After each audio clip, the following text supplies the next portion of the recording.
Hello everyone, my name is Karen Gall and I am the Vice President Secretary of the Canadian Multicultural Education Foundation, or as we call ourselves, CMEF. I would like to begin by acknowledging that we are located on Treaty 6 territory, the traditional lands of First Nations and Métis. Edmonton is and has been home to diverse Indigenous nations and peoples, including the Cree, Blackfoot, Métis, Nakota Sioux, Iroquois, Dene, Ojibwe, Saulteaux, Anishinaabe, Tsuut'ina, Inuit, and many others.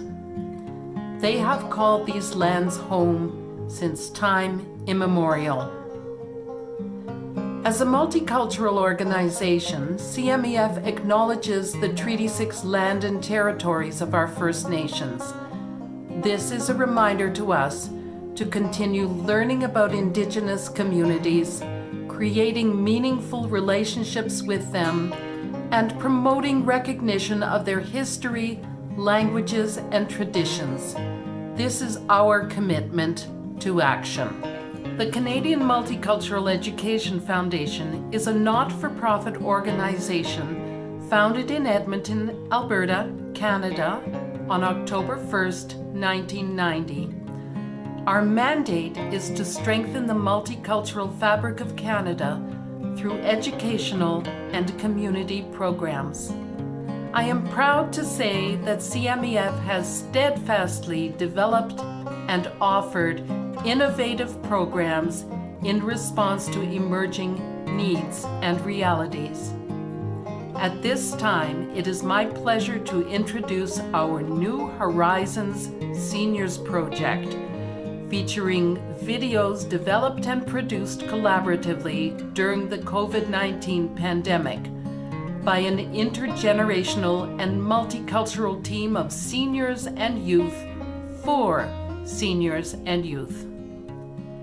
This project has been made possible by the support of the Government of Canada's New Horizons for Seniors program. Thank you for joining us today.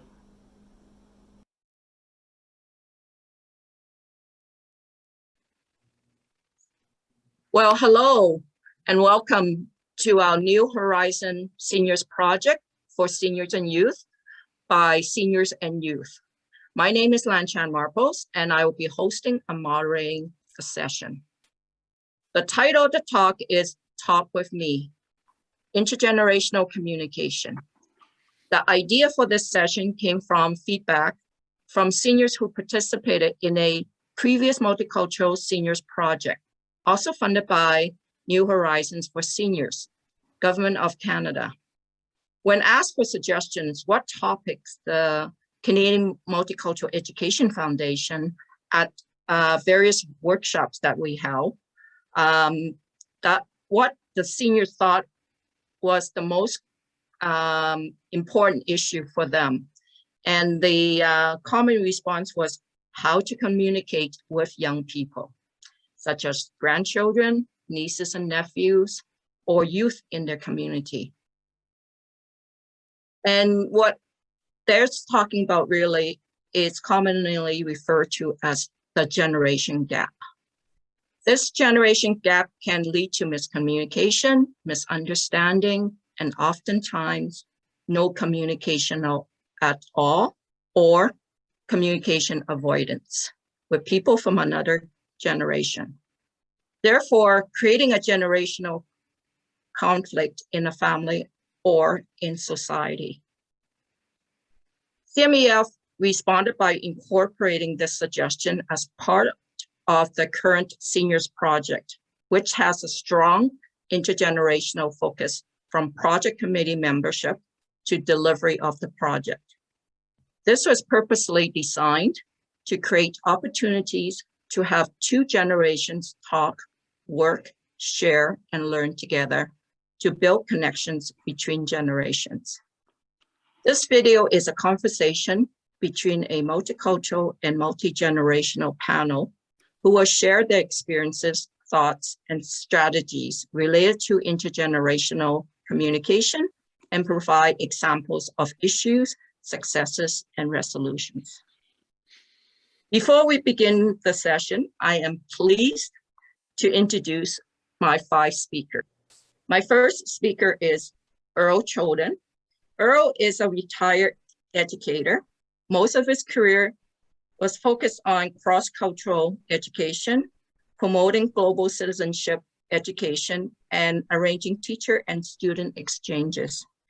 He was the lead of the University of Alberta Global Education Program and the executive director of the Shastri Indo-Canadian Institute. For many years, he was the president of the Canadian Multicultural Education Foundation, and he and his wife, Sudha, have 2 children and 2 grandchildren. My next guest is Donna Coombs-Montrose. Donna is a founding member in 2000 and current board member of Alberta Labour History Institute. Short for ALHI is the short acronym for that. A history buff, she loves to record the stories of working people. She is a former president of Kerry West for 10 years and is active in several other organizations. And she didn't list them because I think it'll take the whole hour to mention all the involvement Donna is involved with. My third guest is Vasant Chotai. Vasant is president of the Canadians for Civil Society.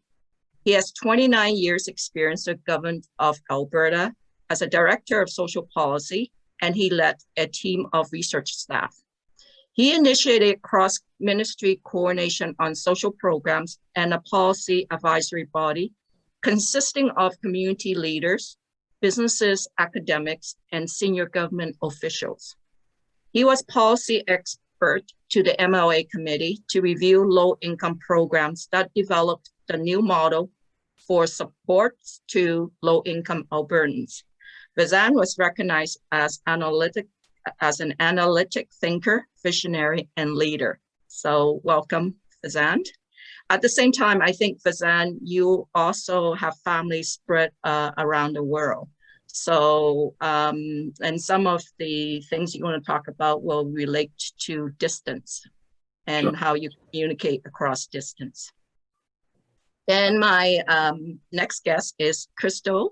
Krystal Liu is a recent graduate at the University of Alberta. She's an adventurous individual who has a multitude of experience in working with children and seniors. Previously working at a seniors lodge, she has dedicated her time to developing meaningful relationships with over 20 seniors and coordinated activities that helped improve their health and well-being. In her downtime, she enjoys reading fictional novels, spending quality time with friends and family, as well as volunteering with the community and being involved with seniors projects like this one, right, Krystal? And my fifth and last, but not the least, is Eric Au. Eric is a first-year student at the University of Alberta. He is involved in the Chinese community, leading the Chinese Benevolent Association Youth Council, and working with many different generations in the community. He also grew up with grandparents from 4 different countries, giving lots of experience in communicating across generations and cultural divides. So thank you for being here, Eric. So I want to thank everyone for being here and with me today. I'm really looking forward to hearing from you on this topic of intergenerational communication. It was a top issue for the seniors we surveyed in the past, in past projects. So I'm excited that we actually is going to be addressing that for them today. So before I begin the session, I just want to let you know, please do feel free to ask any questions of each other's and to comment on to or add to each other's responses. So this is a conversation, and we would like it to be as interactive as possible. And so I do welcome you if you have comments to make. when, from other people's responses, please do so and feel comfortable in doing that. And we can pause while you want to discuss something in further detail. Okay, so now I'm going to ask the first question just to get the dialogue going. And this is actually to the 3 seniors that are up on this panel. So my question is, can you give us an example of an older person having difficulty communicating with a younger person?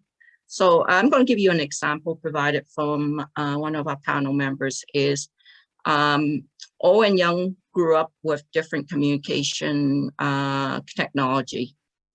So old folks grew up with talking on the, phone, a simple phone. And in fact, I remember it's a phone that is a dial one. Young people grew up knowing how to text, using social media, talking with video technology. So does it interfere with communications? Do you find, if you can actually think about something like that as an example, and how would that hinder or a barrier to communication?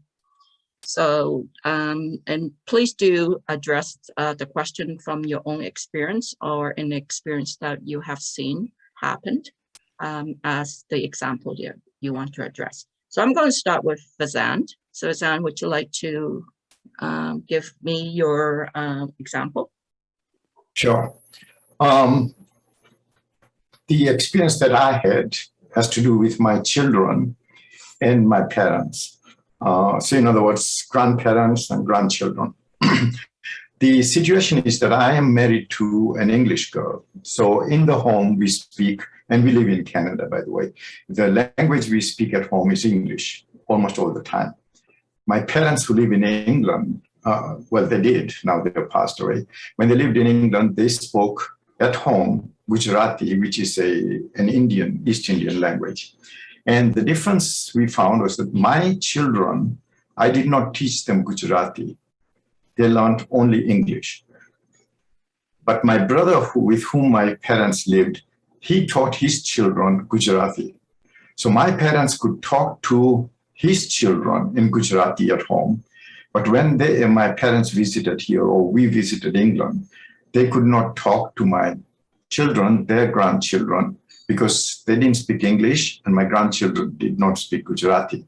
At that time, this was quite a few years ago, at that time the belief was that if you teach more than one language to a child, the child gets confused with languages, which is totally false. And psychologists now tell us actually it's better to teach them a number of languages because they learn them separately and their mind develops better. But anyway, in this situation, we didn't. So that was causing us a problem. And my father could speak a little bit of a few words of English, so he would use them. Mostly he would, both of them would use gestures to talk. And when the children grew older, something else came in addition to the language, and that was the culture. Because my children did not communicate with my parents as much, the cultural differences started developing. So whenever they had greetings, festivities, celebrations, food, etc., there was quite a difference between my children and my parents. So this could cause issues when they meet, and also it could cause stress because you want them to be able to talk to each other. So we'll talk about the solutions later, but that was the situation in our case. Thank you, Vasant. So I'm going to go to Earl. Earl, do you have something, an example you want to share with us?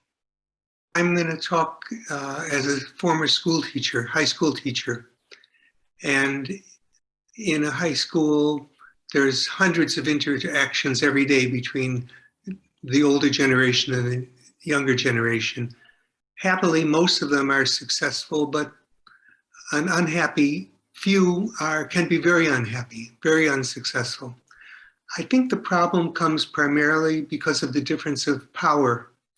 The older generation has all the power, and the young adults have little power, and yet they're at a point in their life when building efficacy, building their personal power, their feeling of adulthood is the main task of life at that point in life. So if a teacher is not sensitive to that, if a teacher doesn't respect the kid's need for that need to grow, it can result in some very unhappy events. And I can't, even though I'm sensitive to it all and I can talk about it, I can't say that I never screwed up myself as a teacher. So that's, I think, a bigger issue. I mean, I know the language issues and the cultural issues, but and in a way, the power problem is something you can deal with. So we'll talk about that a little bit later. Okay, thank you for sharing, Earl. So Donna.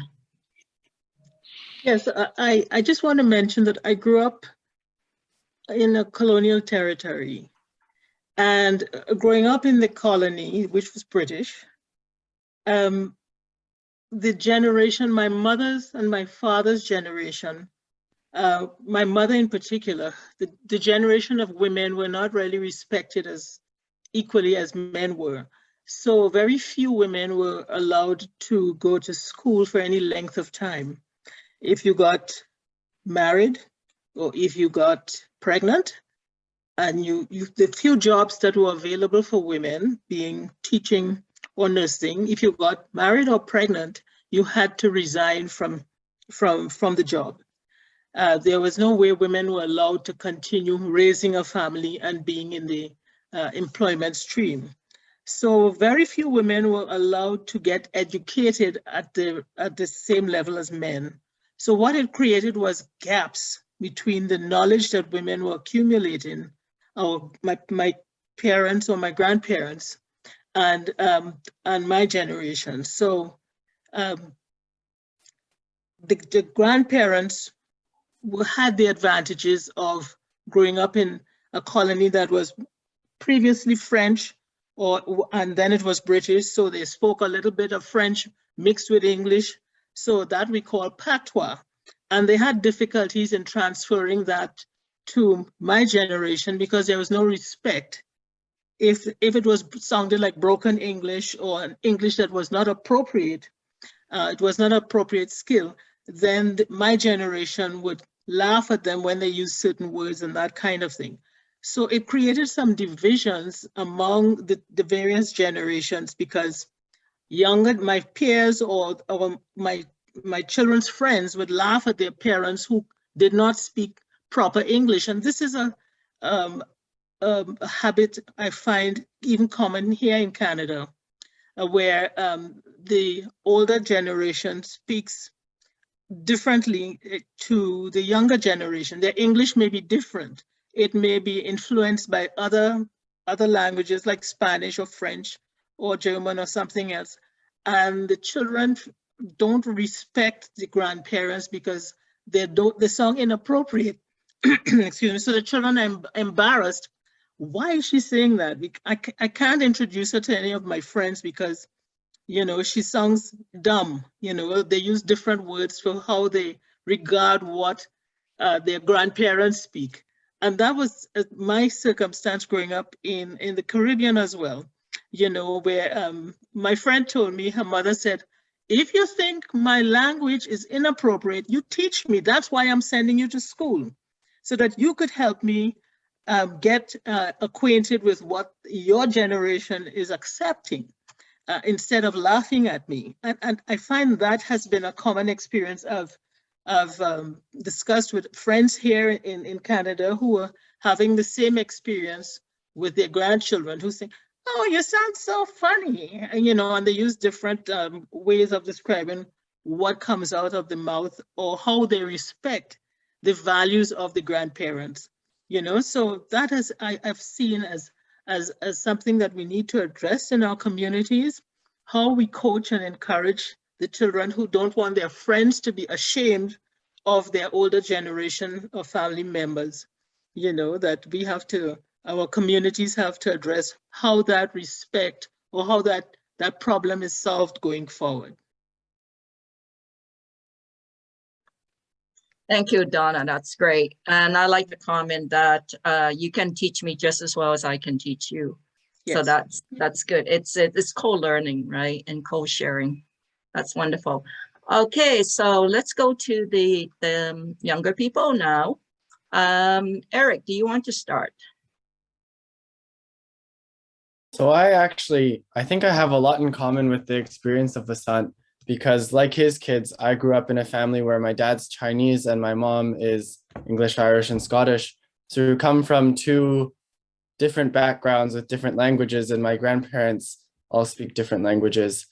And I to some extent, I've been able to communicate with them. On one side, my grandparents are English speakers from Canada and the UK.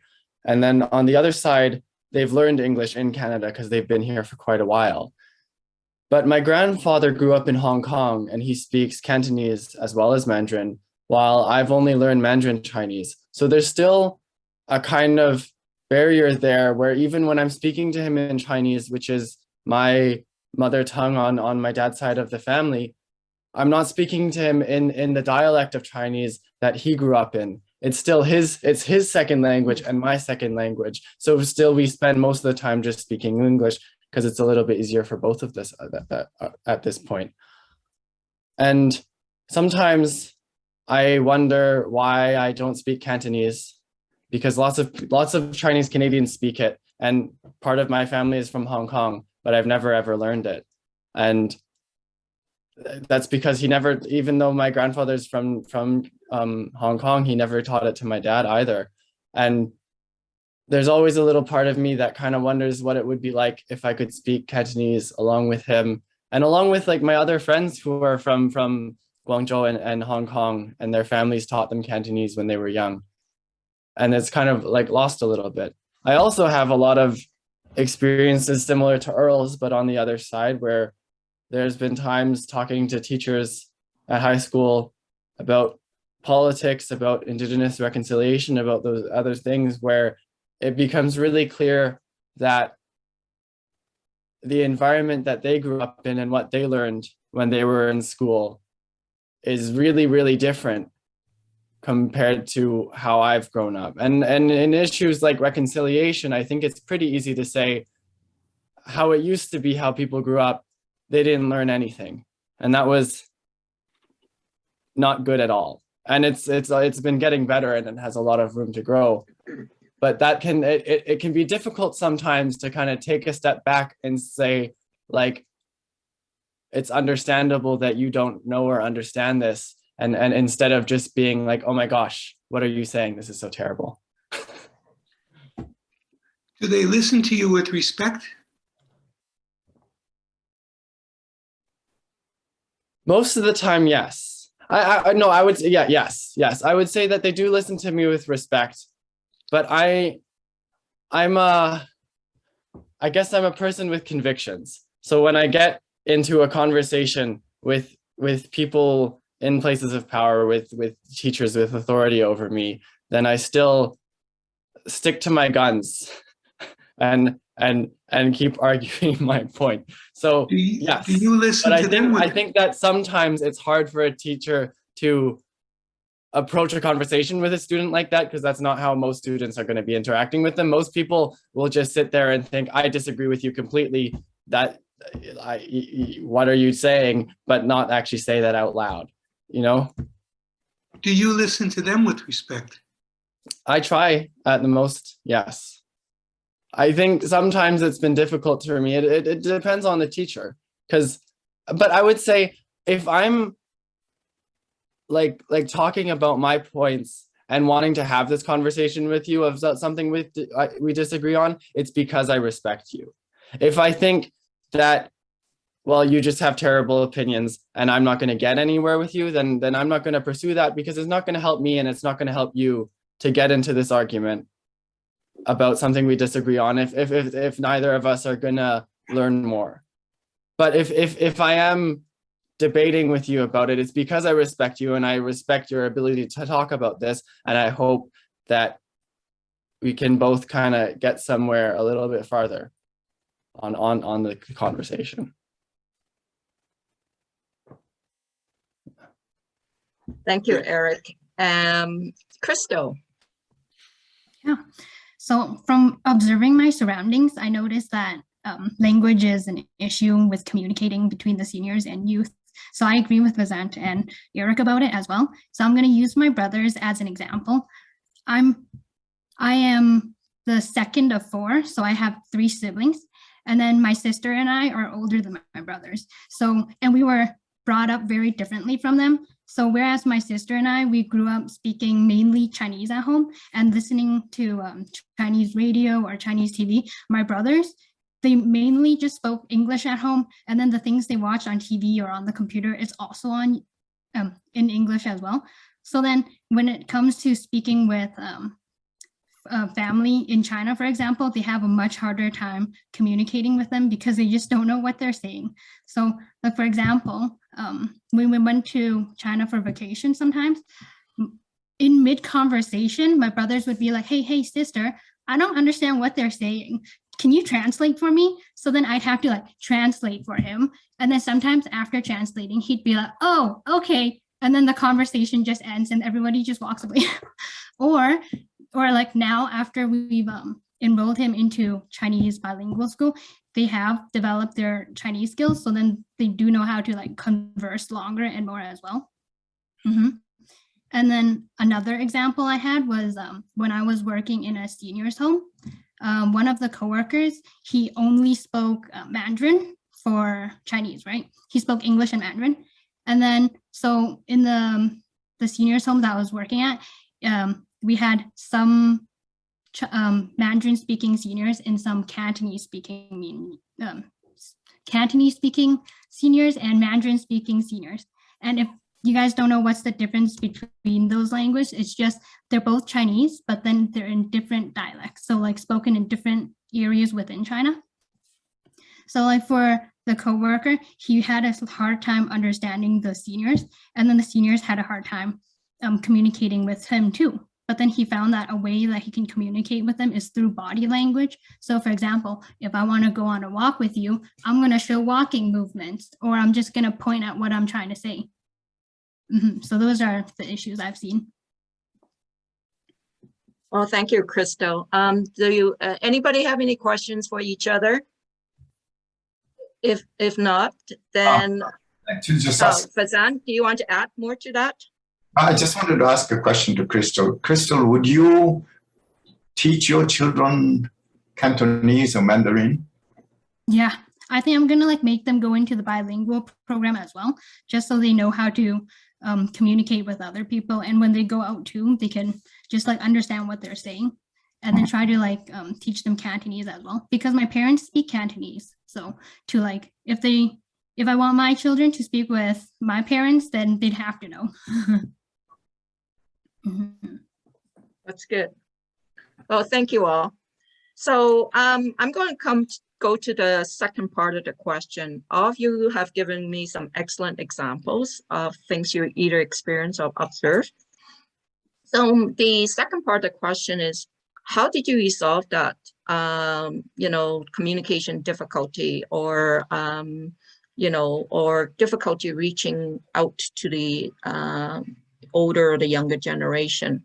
So what was your approach? And I guess, was your approach successful? Were you able to work around that and be able to actually have better communication? Because both you have, decided that this is the way I'm going to address the miscommunication or the communication problem. So anyway, I'm going to switch it, and I'm going to maybe go to Krystal, and then we're going to go backwards. Okay, Krystal, you want to speak about that? Okay, yeah. So using my brothers as the example again, how they overcame that problem was that we enrolled them into a bilingual program. So like in school, they would speak Mandarin, and that really helped them learn more Chinese words. So like reading, writing, speaking, it just got much better. And then now they don't have to be like, hey, can you translate this? They just know how to ask them, like, I don't know what you're saying. Can you explain what this is? Like to the person they're speaking to, not to me. So that also helps them build the conversation as well. And then the person they're speaking to, they are more willing to teach them as well, because they feel like, oh, they really want to know. And then for my colleague, for example, so using his body language, he was able to get like the basic communication done. So like, oh, if he wants to ask, are you hungry? He's gonna rub his belly. But then over time, he kind of realized, okay, this isn't enough to actually communicate with seniors. So he was like learning in his own time, different language so he can communicate with them. As well, he also asked the seniors, oh, can you, not asking them how to teach him, but then he would try to like listen to what they're saying. And then he'd like write it down and he'd be like, okay, this is what it is. So the next time when he tries to speak to them, he knows what they're trying to say, and then he knows how to say it as well. Mm-hmm. So I from your example, what you and how the young man was trying to overcome that. So really, young people are also trying hard to bridge that gap, right? And find a way to still get communication across to the older generation. It's not because they it's not because they don't want to communicate. It's they are basically, this young man is trying to find a good way to communicate, even use body language while they're doing it verbally, right? As a way to bridge that gap.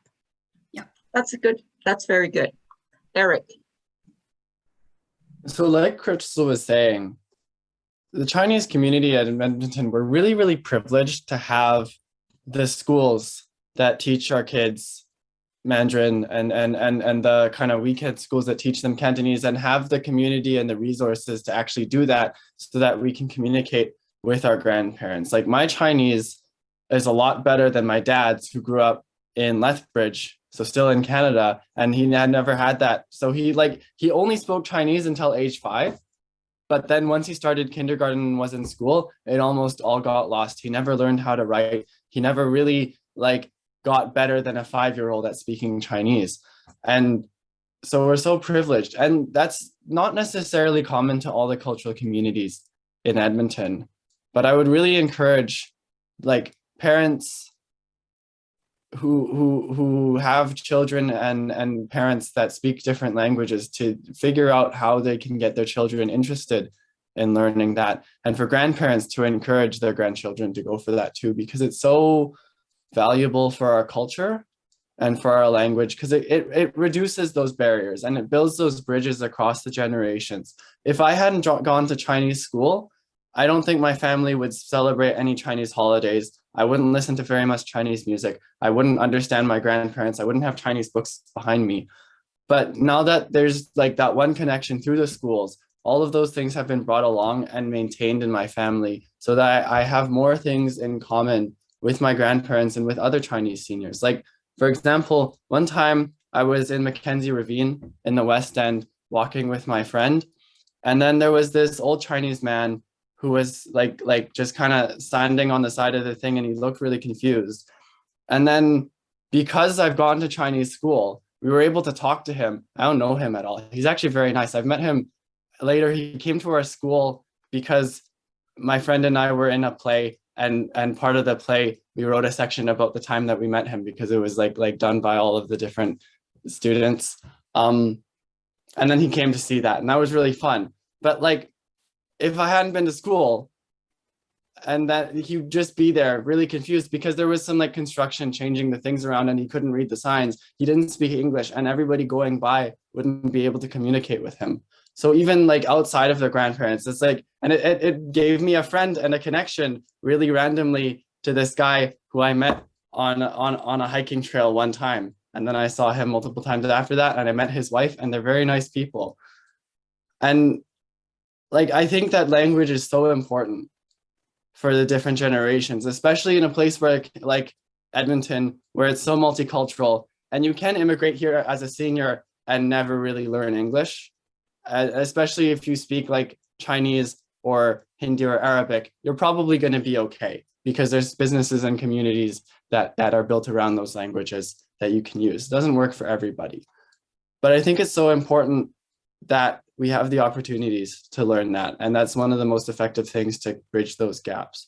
And like Edmonton Public Schools does a really, and Catholic schools actually, they both do a really good job of making sure that there's second language programs for so many communities, for Chinese, German, French, Spanish, Italian, Ukrainian. Like it's really impressive. And I don't know, I think that's what's most important to me in my experience is to have those language connections. That's great. Thanks, Eric. I can see a future school board trustee coming out of you.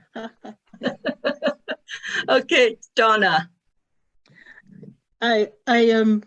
My community is very complex in the sense that it's part English, part French, part Spanish, and it all relates to our colonial past. I'm just describing the complexity of our seniors community at the same time.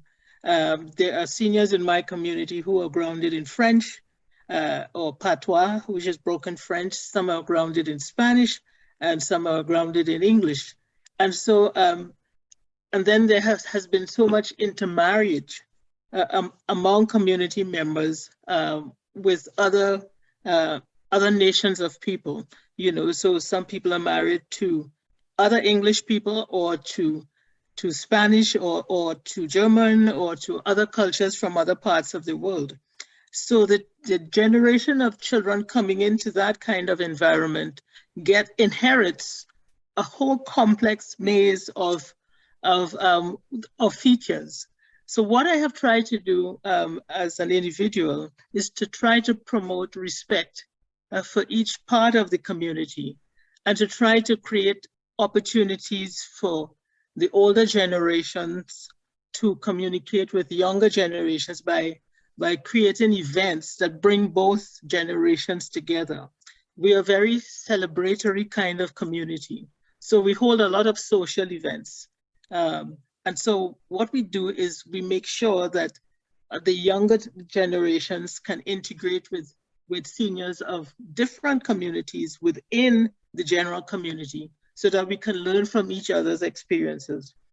What I did several years ago, my birth parents were still living in the Caribbean. And my daughter, who is very active in the community as well, she wanted to interview her grandmother about her life, because I've always taught them that they should value the experiences of the elders, you know, whatever they were, how they coped with life in the past, what skills they had or whatever opportunities they had to enrich their lives. We have benefited, my generation and hers, or my sons, they have benefited from where the limited experiences of their elders, where their lives may have taken them. So she, on her own, came up with the idea of taking a movie camera home to interview her grandmother. And so her grandmother flourished in the idea that, why do you want to know about my past or about me? She said, Mommy always talks about your experiences and what you have transferred to her. It may not have been in a classroom situation, but your values, your knowledge about life or about plants or about survival or about, you know, other skills that she may have not recognized that she had, coping skills. I want to know about those, you know. So she spent 2 hours interviewing her grandmother about who she was, where she came from, what does she know about her slave past or her heritage, what does she value in the circumstances around her or her relatives? Can you trace where you came from or how you grew up in a different island and that kind of thing, or a different part of the country?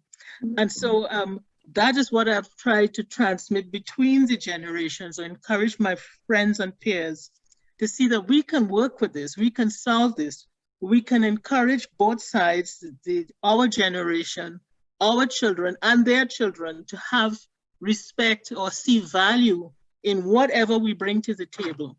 So that has worked very well in our circumstances. We've introduced training classes on weekends to help teach rudimentary skills about our past, or a little bit of history, a little bit of academic skills as well, to make sure that we understand where we're going and what our children are understanding about their past and bringing into their future, because our current and future generations are more mixed with so many other cultures and communities, as Eric was saying, and so much of his heritage is from a different part of the world, and bridging that gap with his grandparents. We have the same issues in our communities. And so we try to emphasize the point of value, seeing value or having respect for whatever our past generations have done with their lives and what they have been able to transmit to us to strengthen us, because we are carrying the world forward. They are carrying our future forward. What are you bringing from the past that you want to make sure you have respect and you recognize that people made sacrifices in order for you to get where you are now, and you have to value that. So that's what our training program, our social activities, that's what I try to transmit or ensure that the next generation, as you prepare to take the world forward or the community forward, these are the shoulders that you're sitting on. That's great. Thank you, Donna. I think it's Earl. Well, I'll pick up on where Donna left off in a little different way. I think respect is the critical factor. So the reason I'm successful in communicating with kids as a school teacher is because I respect them as individuals. And I don't talk down to them. I'm not condescending to them. Even personally, when I talk to a 6-year-old or a 4-year-old, I never talk in, some people have children's voices. I believe everybody gets my same voice because that's who I am and that's how I respect who they are. And I think that's critical in successful communication. And I think it probably goes the other way also. Excuse me. Sometimes, often seniors and older seniors are not spoken to with respect because, well, they're old and what do they know? And especially when they're ill. And again, respect is critical to good communication in all directions. Vasant's story of the bridge, the gap between his children and his parents kind of reminded me of my experience with my grandmother, who was born in Poland. Her mother tongue was Yiddish, Jewish. And although she came as a young adult, came to America, she never really learned English. She lived in a Jewish community where she could do all her shopping and everything she needed in Yiddish. And I, unfortunately, didn't learn Yiddish for two reasons. One, because Jews are complicated by having two heritage languages. There's Yiddish, which was spoken in Eastern Europe, where many of us came from. And then there's Hebrew, which is the language of Israel. So I went to Hebrew school, but that was no good for talking to my grandmother because she only spoke Yiddish. And yet I have very fond recollections of sitting up late at night. I'm a last-minute project doer, doing my homework at 2 a.m, and my grandmother had trouble sleeping. So we would sometimes meet in the kitchen and just talk to each other, although she didn't speak English and I didn't speak Yiddish, but somehow we communicated. I don't know her story, which I wish I did, but I have the same love for her that I would have had I spoken Yiddish. I think I do. So there's my story of respect.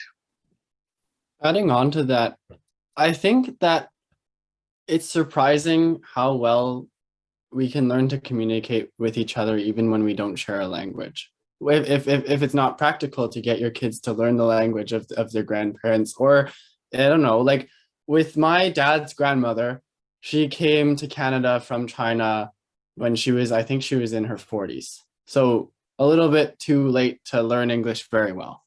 She had some okay English. And then my mom, who's a normal white Canadian woman, she actually, I think, learned more about my grandmother's story, about growing up in China, how she met my grandfather and her children and everything, and her experience during World War II, than my dad did. Because even though they don't share a language, my mom only speaks English and French, and it's my great grandmother, she only spoke Chinese.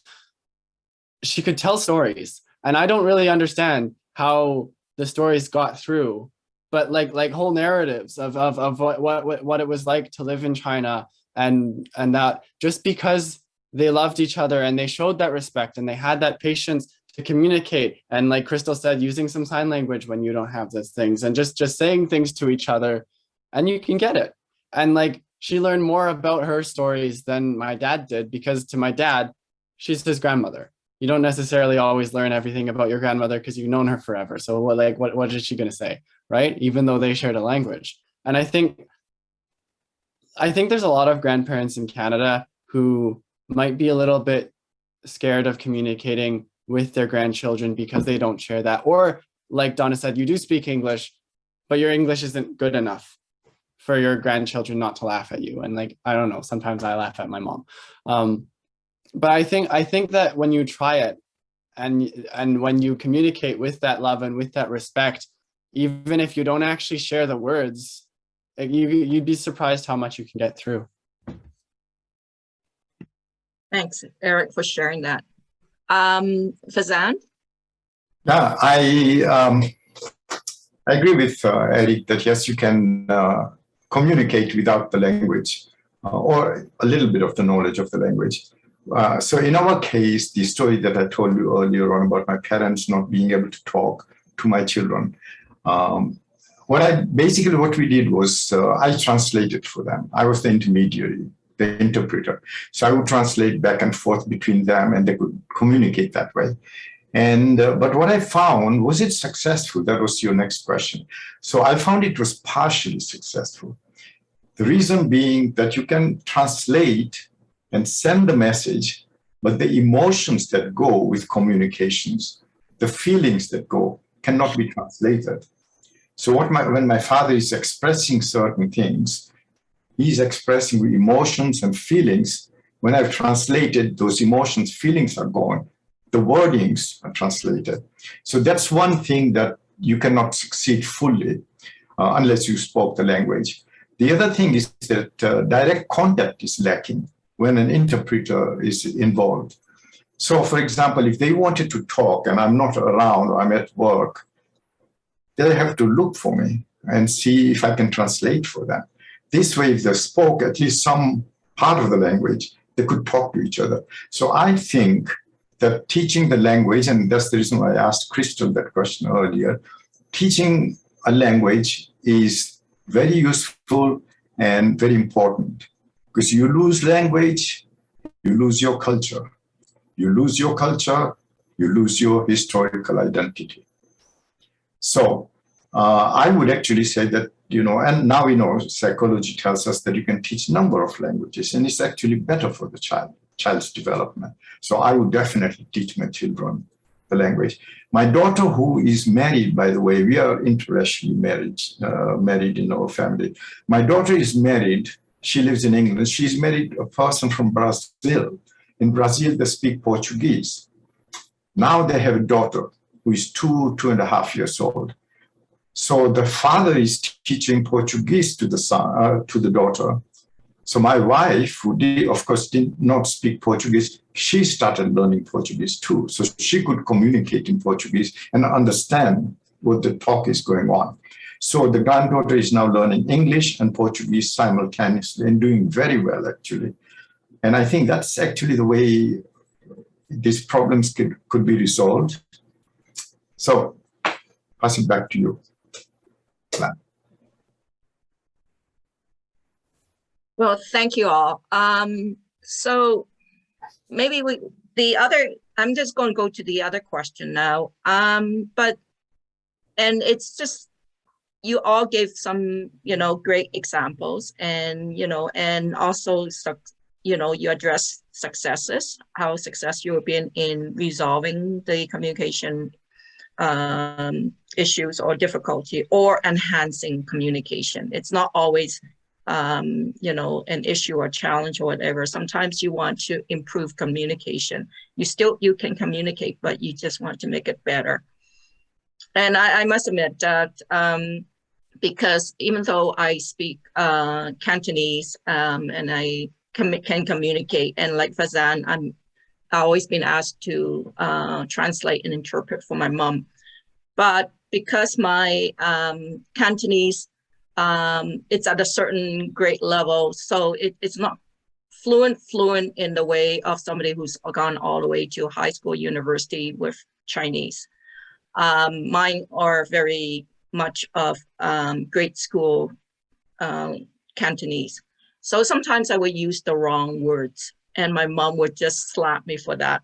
My mom was just, she says, say, no, because it depends on your intonation as well. When you're speaking, it's just like, no, you don't mean that, because that's not a good word. You mean this. But anyway, but it's her way of teaching me how to, how to correct myself, which is fine. We communicated, we're able to do that. But I'm just looking at as well, my mom has a different value in terms, because I grew up here, and my mom grew up in a rural village in China, and I think she went to grade 3. That's as high as she's gone. But she's very, so what she's learned is very much of an oral tradition. So she hear and learn from, and she's very quick. She's a smart woman. She was very quick in picking up the cultural practices and, and how you do things, how you behave and all that. So, but regardless of that, her value and my value are very different. She has a very set way of thinking about what girls can do and what girls can't do. And of course, very from a very Confucius and patriarchal society. So boys is more important than girls. And so those kind of different, and I remember fighting with her a lot over that, because I grew up here. I believe in women's rights and all that, right? But it was when I'm older, then I understand where she was coming from, and, and how she was educated herself, and who taught her, which was my grandmother, who taught her of those values. So her values and my value when I was growing up, it seems to be at polar opposites. But as I age and, we're coming together more, or I have a better understanding of it. It's not necessarily that I agree with it. So my next question is then, do you feel that because you have different values, or, that might have some from the younger people that might have created some sort of issue with communication, or interfere with how you communicate with the other generation? So now I'm going to go back, and I'm going to the other way now. So I'm going to start with, maybe I'll start with Donna this time, and then we'll just switch things a bit. Donna? Yes, I had an opportunity in my youth to do my undergraduate training. I did my first degree in Toronto at the University of Guelph. So I came to Canada as a young person and started my academic education there. It is not the same for a lot of friends I have. So I find that it's sometimes, I feel so grounded in my ability then to communicate with different people of different ages, because this was an advantage that coming to North America had given me personally. I hear my friends of the same age group complaining constantly about values and how they have changed between my generation and theirs, in that growing up, licks, as we call it, or flogging or beating was expected or quite acceptable as a way of disciplining young people, right? And they're so disappointed that their grandchildren are refusing to accept that in this environment, or even back home. That long time, you think I could have done that? I could have been in the room when my parents were having a conversation. You know, no, they will discipline me with licks, you know, for being present when adults, you had to be seen and, as they say, and not heard. So there were all these notions of what was acceptable for the generation, the grandchildren in that context.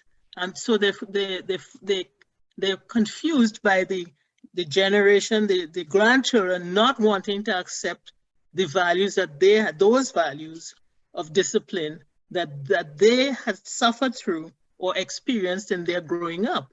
And so that's a conversation that I have with a lot of different people. And I have spoken to seniors from other cultures or other countries who have the same views that they're here in this city, because they find that their grandchildren should be willing to accept the same conditions that they accepted back then. You think I could have done that when I was that age, whatever it is? You think I could have talked back? You know, even if we're using English, you think I could have expressed myself that way and said, no, I'm not doing that?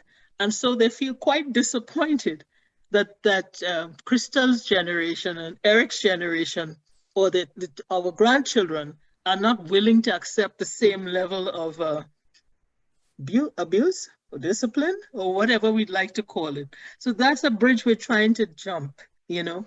In my own context too, I had an opportunity to work at the University of Alberta in a particular department. And I supervised a number of young people in their transition from undergraduate to graduate degrees. And I treated everybody like they were part of my family, because that's how I am. And for that, I was criticized very often by colleagues or those above me, because a lot of the graduate students call me mommy, you know, because there were values that I was transmitting to them. Some of them were parents. And so I put them in a position to transmit the same values to their children, the values of caring and understanding that we come from different cultures or we're different people. But these, if I show you empathy, or if I'm sympathetic, or I express emotions of caring towards the difficulty you are having in expressing yourself or representing yourself, then you would understand that I am serious, or I am sincere about this value. And so a lot of the graduate students, some cried when I left.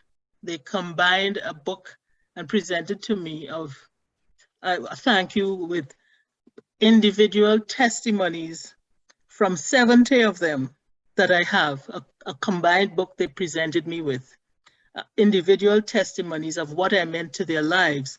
And I said, this doesn't stop here. I want you to ensure that your children understand the values of this environment and the quality and care that is so important in going forward with your life, no matter who you meet or what their experience has been, that you always show respect and care and understanding, because we all have different experiences.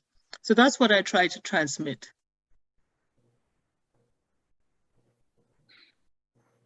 Thank you very much, Donna. So I'm going to go to Krystal next. Krystal, do you have something to say about this, about, you know, the communication and values?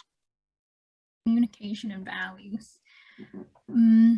I feel like for communication and values, like an issue that we see is that it's kind of similar to what you said just now. You were saying how everybody has a set way of thinking, right? And I really think that the older people, they have a set way of thinking, but the younger people, they're more willing to accept changes and like new ideas and all that things. And it's just happening so fast because they have technology with them. So then they're always changing their ideas. And then sometimes older people just can't catch up to their speed. So then it's harder to communicate with them, to connect with them, to understand what they're saying because they're still in their own idea. And I think that a lot of times we have to like slow down and we have to understand each other and what we like, understand each other and then why we're thinking the way we're thinking. And then a good conversation might be like a small debate or even a discussion with each other. That might be a way to communicate with the seniors or communicating with the younger people. Thank you, Krystal. So Earl, do you have anything to add? Well, personally, I don't think I've undergone major value changes between my parents' generation, me, or my children. My father was born in a little village near Kiev, so obviously he went through huge changes growing up in Chicago. Changes in styles, like I'm going through huge changes in talking to you right now on a computer. But in fundamental ways, have we changed? My father had a rug store where he was pleased they could have a sign on the window, "Hier wird Deutsch gesprochen," because there were a lot of German customers in the neighborhood, and "Se habla español," because there were a lot of Spanish customers in the neighborhood.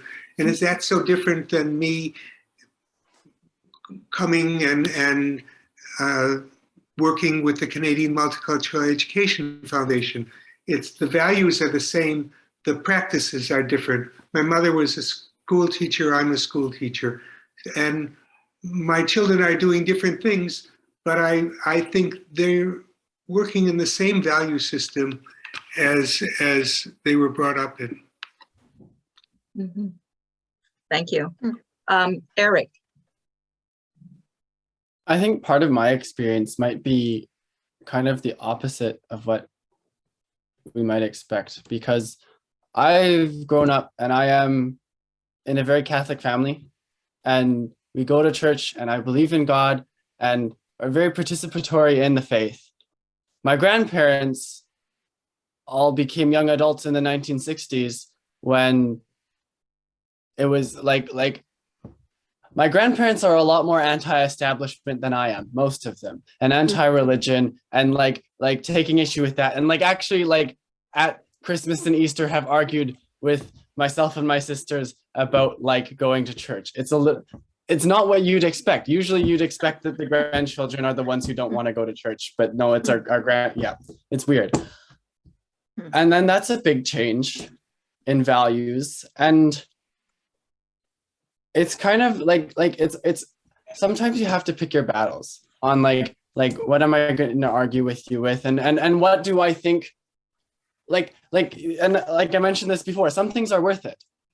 Some things are worth like getting into your disagreement and getting into how you guys have different values and how you have different opinions on things to learn about each other. And you don't have to necessarily change each other's opinions, but it's valuable to kind of talk about that and build that and be able to have those conversations. Other times it'd probably just be easier to not, and just to accept you're different, I'm different. Let's just go with that. And I think though that the most important thing, whether it's something that you are going to get into or something that you're going to just accept and leave, you need to view the other person as an individual and respect them as an individual, and know like they're making decisions and the opinions and values that they have are theirs. It's not because, oh, you're old, so you have old values and you haven't thought about them because you just have the same values that everybody's had for the last 10,000 years. But my generation, we're special, right? That's not a very good way of looking at it. Or the opposite way, you're too young, you don't know anything. What are your values? You're so inexperienced. And I think that those modes of thinking never help us grow closer, never help us understand each other better. It's just an excuse. And it's just a way to say, I know better than you because of my age. And I don't think age is ever really a justification for how right you are. Sorry, the question was how difference in values goes over that. And I think the most important thing, other than just respecting, is to actually be okay with sharing your values and having other people share them with you, and accepting, whether you talk about it or not, that they're different. And for older people to be okay hearing about what are people thinking nowadays, and for younger people to not just dismiss what people who grew up before them have learned and have experienced, and how that's shaped the way they think. And I think that we're not so good at that yet as a society. I think that probably all of us here are I am amazed by Vasant and Earl and Donna, how well they communicate with us and how really involved they are in thinking about how the world could be different and how it could be new, and how people who are younger than them can be involved in that. I don't think that it, like, okay, you guys are like really amazing people. I'm very impressed by you, but I don't like, it's not that it's surprising, because there's a lot of people like that, but it's still really important to see that. And I think you guys do a really good job at making young people who see you feel closer to people older than them, and more able to understand them. Yeah. Those are great comments, Eric. That's great. Fazan. Yeah, I actually, just to comment on what Earl said and what Eric said, I distinguish between, and by the way, I agree with both of their comments. I try to distinguish between values and perspective, or political views, or religious differences. I distinguish between that and values. I agree with Earl that values have actually, is a standard that has retained over centuries.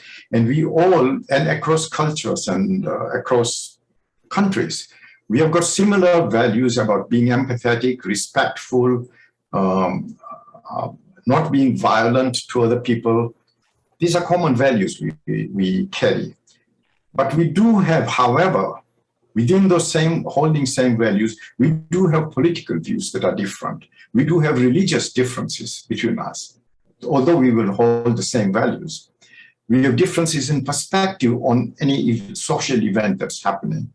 Now, the important thing here is to keep our values always as the backbone, and not take the perspectives, the religious differences, the political view differences, and put them aside, kick the values away, and start arguing, disrespecting, imposing our thoughts on another person.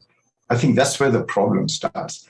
Now, what happens is, since we are talking about older generation and younger generation, this issue of political, religious perspective differences comes very often.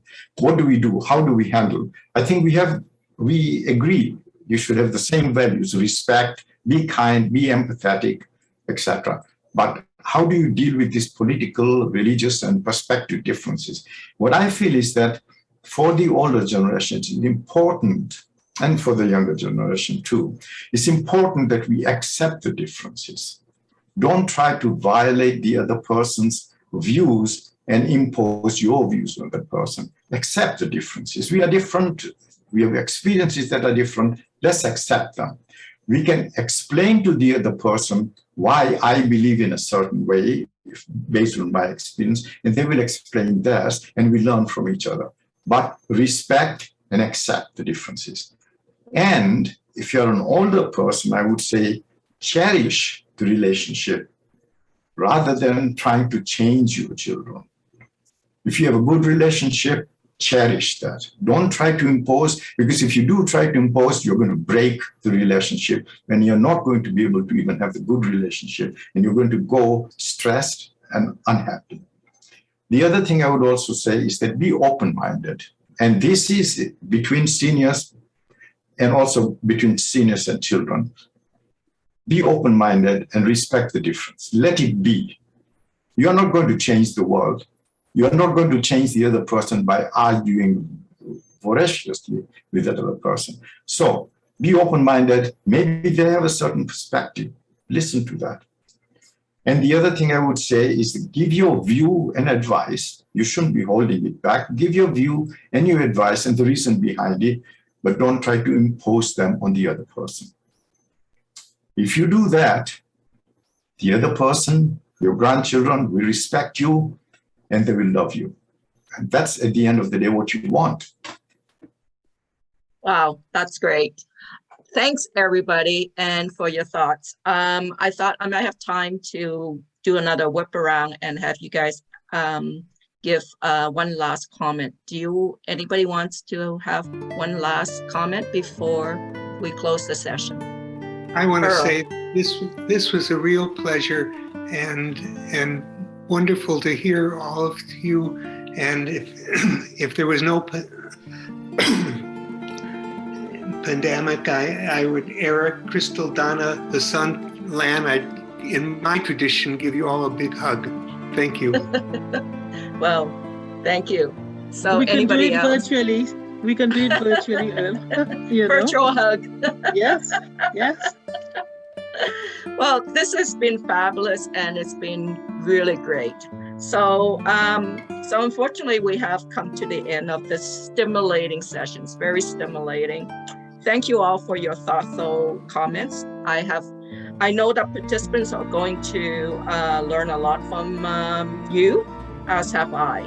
So thank you all and have a good day. Thank you. Thank Thanks, you. Lan. Thank you.